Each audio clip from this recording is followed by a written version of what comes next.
there, Ramon from Memoryz, and welcome to our Caregiver Expert Series, where we'll be interviewing experts in the caregiving community who are offering super valuable services.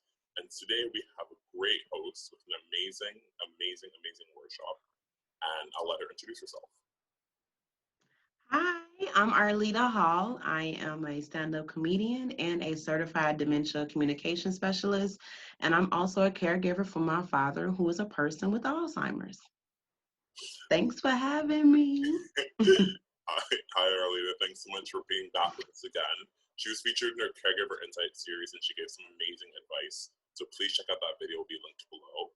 And we'd love to chat with you about your certified dementia communicationist course and what kind of inspired you to take that journey and how that's helped you so far. Okay, so in 2015, my father was diagnosed with dementia. So it's kind of hard to tell when the difference between dementia and Alzheimer's. So as it started progressing, and it was progressing very fast, I was like, this is more of Alzheimer's than it is just as in dementia coming in, going. So I was working at the time as a human service caseworker for the state of Illinois, and I would come see my father after I got off work, I was just by that time completely like depleted. So I was trying to figure out what to do and how I could take care of my father. So this was in 2017. I had started improvising and doing stand-up comedy, and it was bringing me like joy on the outside. And in one of my improvising classes, I met Tammy Newman, who is the founder and creator of the Dementia Raw program, Silver Dawn Institute. And basically what it is utilizing unconventional ways to communicate with people that have dementia and Alzheimer's by utilizing improv to communicate with them. So basically like agreeing, relinquishing your agenda, establishing empathy. And I went through the program, which was like a blessing to me. I was like, finally a way I could communicate with my daddy. Like, I mean, I try to make him support him and make him laugh, but to realize it was actually a program out there that actually does this. So I was like, okay, so I went through the program, and from there, I've been kind of making my father laugh. And then my aunt at the time also, she had dementia. So I would utilize what I learned with my father with her, and then I would utilize it in my comedy, my stand-up comedy. And then from comedy to improvising and meeting other caregivers, I put together my own workshop based off of my personal experience and the training that I went through with Silver Dawn Institute, because I think it's important to help people understand how to communicate with people dealing with dementia and Alzheimer's. So I made a workshop called If Alzheimer's Can Laugh. It's just an introductory workshop to caregiving for someone, because we often step into these situations completely stressed out. And that's how I was. And before I'm stressed out, you have to look at the person you're caregiving for. They don't want to be sick. They don't want to, especially confused. People hate not knowing what's going on. So for me, it was a way that I can support my father and make him feel that I am confused more than he is. So as I do my workshop, I try to help people to understand that, like, it's your job to help them be comfortable, and helping them be comfortable is being confused like them. You don't feel so crazy all the time if someone else is just as crazy, not I'd say just as crazy, but like if I'm being extremely silly in an environment and I got other people laughing and silly with me, it feels good. I feel comforted, So if I'm confused and he confused, I don't seem that lost, So to me, it helped me to make my father feel confident. And that was one of the main reasons that I went through the program, to try to understand myself and understand how to be a better caregiver for him. And now I've understood how to make him feel comfortable. And my goal is to help other caregivers do the same thing and to find some laughter with this hard or challenging process. And I love that. I love this idea of finding laughter, because caregiving is a very challenging experience, and because of all the challenges that caregivers face, it can be really hard to just take a step back and laugh and try to enjoy the moments. And I think it's amazing that you have kind of a space where you can encourage people and give them the skills to be able to do that and improve their communication skills. So if anyone is interested in checking out this caregiving workshop that you have, where can they find you? what kind of services do you offer? So right now I am offering a introductory online workshop, and I'm accepting emails on my website, and it's www.arlietahall.com, ARLIETAHALL.com, because I did not select a date yet. So what I am doing is accepting signups if you're interested, and then I will be releasing a date probably within the next week to host it online, and I'll be doing it. I haven't come up with an occurrence of how often I'll be doing it, but I will start doing it because as the pandemic is going on, I think the information needs to just get out there. So I'm trying to get it together so I can start presenting within the next couple of weeks. Okay. And actually, I know we chatted briefly about you having like a couple slides that you were willing to share.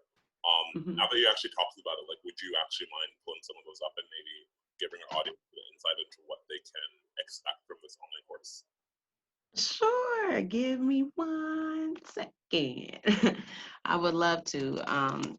Yes, this is my my presentation. I'm not a graphic designer, but I'm excited to show you all just a tidbit of how I communicate with people. And so pulling it up.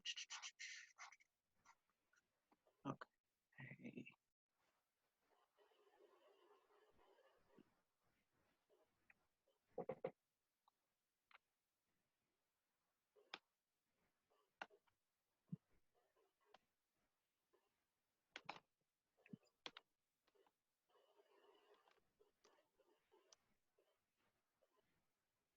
All right, so Oh, okay, let me share my screen. go for it, go for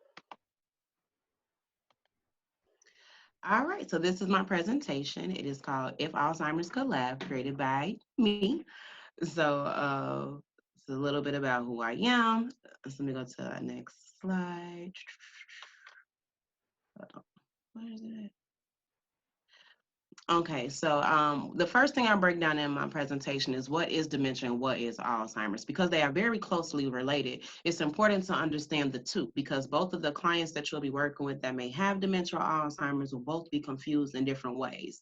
And I explained dementia and Alzheimer's, and I actually break down the definition of communication, because all three of them have one thing in common: behavior.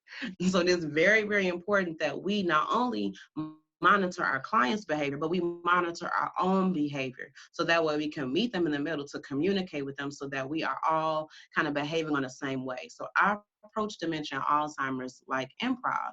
And the one tool I use in improv a lot is matching. So I'll match where you're at with it. Like, so my father sometimes think his shoe is food, so he'll put it on the table. So I may put the other one up there. I'm like, all right. So I think I've had enough of this right now. I'm gonna move this to the side. We can have something else. So I try to match the behavior and understand the behaviors of where they are. So it's very, very important that we do that. Another thing that these are videos that I show of my dad. Relinquishing your agenda. So this is, I think, the most important thing to do as a caregiver. In slang terms, we say sometimes put yourself in someone else's shoes. So that's how we start off. You may have a task at hand, but you need to come into the situation and not have all these things that we're going to do this, he's going to do this, and they're going to do it this way. You don't know that. You don't know how this person with Alzheimer's has awakened today, how they feel, how they want to do things, and where they're at. So it's very, very important to relinquish how you feel and give up that your whole idea of how you're going to do things and do it their way. So I think it's very important that we understand that, so you can keep yourself out of being in control all the time. And I know it's very hard not to be in control and make the decisions that we want to make. But when you're caregiving for somebody else, you're trying to make the decisions that are best for them and then you. So relinquishing your agenda is very, very important to me, because I do that a lot with my father. And it's very, very important to understand where he's at all times. So I try to understand, and I can become frustrated, you know what I mean, with him wanting to he think I'm a boy 90% of the time. So I got my hair done so he can think I'm a girl. But I try not to get mad.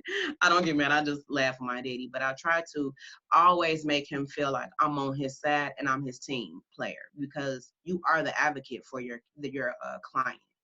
So that is these are two slides that I think is very, very important to me out of this entire presentation. So thank you for letting me share that.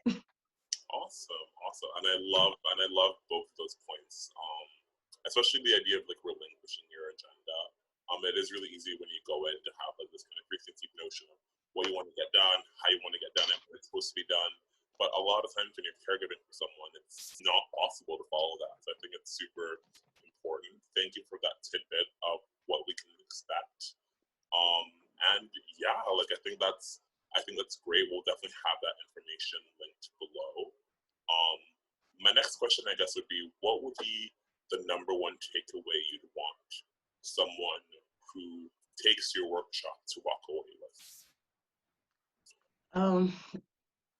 To find their laughter in the process.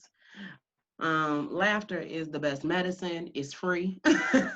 We all have it somewhere inside, but when I think about caregivers, how I feel is before the pandemic, and I know that they look at us as essential workers, but we are superheroes. You are someone that actually cares and have the ability to have compassion for someone. So taking that on and really patting yourself on the back and then going into these situations and giving yourself credit for the things that you are doing for this loved one. And honestly, my biggest thing is to find the laughter and the joy, because you're gonna need it. Like there's no way you can be a caregiver and not figure out how to make yourself laugh and that loved one, because it's gonna be too hard.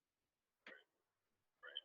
I mean, laughter is the best medicine, especially on days when things get really challenging, overwhelming, and it's really difficult to kind of see the silver lining and to step back and look at the positives. Sometimes just sharing a laugh really helps. So I think that's a beautiful takeaway, and definitely something that's really needed in the caregiving community, especially with everything going on right now. I know you mentioned that your dad has like a role in like some of the workshops that you did when they were online, and I think that's so great. You've almost empowered him to feel a part of what you're doing. So maybe you'd like to chat a bit about that and how that's kind of played a role in your workshop so far. So I've taken my father with me to a couple of workshops that I've taught. One to like a church and to a CNA, a group of CNAs getting ready to graduate. So I took him with me, like, okay, because I was watching him. When you're a caregiver, sometimes they just roll with you. So I'm like, okay, let's go. And as we're sitting there, because my father used to be a principal and an administrator, and he's used to giving speeches and things of that nature. So in the atmosphere that we were in, he looking at me like, okay, why am I sitting to the side? I need to be doing something. So while I'm speaking, and it was very good to see for the nursing assistants to kind of be a part of this process with him, because some of them have never dealt with people that have Alzheimer's. So my father starts getting up during the presentation and walking around. So then I gave him a seat in the front of the room in front of the presentation, running everybody. And then so that way, like the PowerPoint will be behind him. So as soon as he sat up there, he took his piece. We gave him some papers that were in front of him. So he took his papers, he started looking at them, he started directing the girls to what they need to be doing. So it was so cool, because my father's retired and he didn't want to retire early. So for me, it was so enlightening to see him like having some confidence in the role, like I'm me, like that. I could look at me like I'm me again, and they were all clapping for him and respecting him. It was amazing. I think, and again, on top of helping caregivers and helping yourself, you're almost reminding him of what he used to have when he was an administrator, when he was a public speaker. You're able to share a laugh with him. You're able to empower him to be a part of that journey. So I think it's so amazing that you've been able to touch so many different people with this project. And thank you for sharing that. Yes. No problem. For sure. Is there anything else that you want to mention about Find Your Laughter that you haven't already discussed, or any other tidbits, any like sneak peeks that you want to give to anyone who may?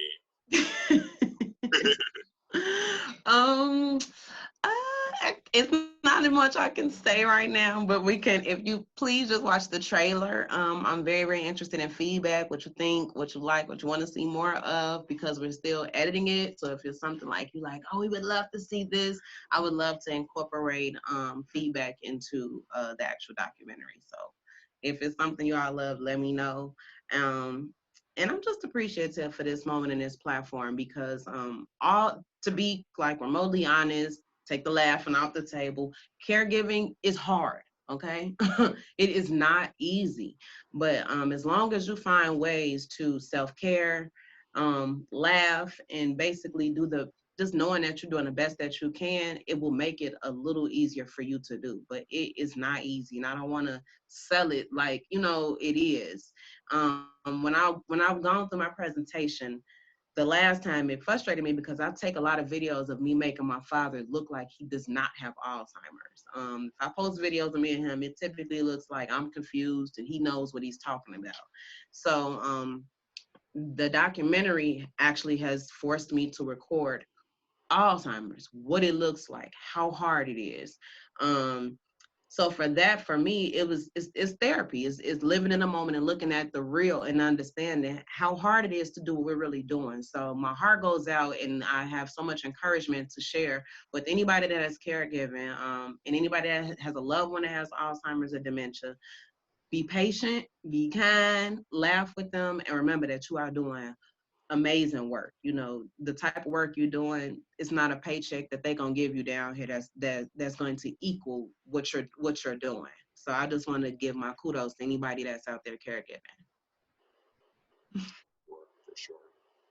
Well, thank you so much for sitting down and chatting with us, Arlieta. We'll definitely have the link to your website with a sign up for your workshop, as well as a trailer for her documentary of caregiving for her father in the link below. So be sure to check those out and support her on this amazing journey. And I guess tune in next week for our next episode with our next caregiving expert. Thank you so much, Arlieta. No problem. Thank you so much, Ramon, for having me and the whole Memoryz team. This is so nice. Thank y'all.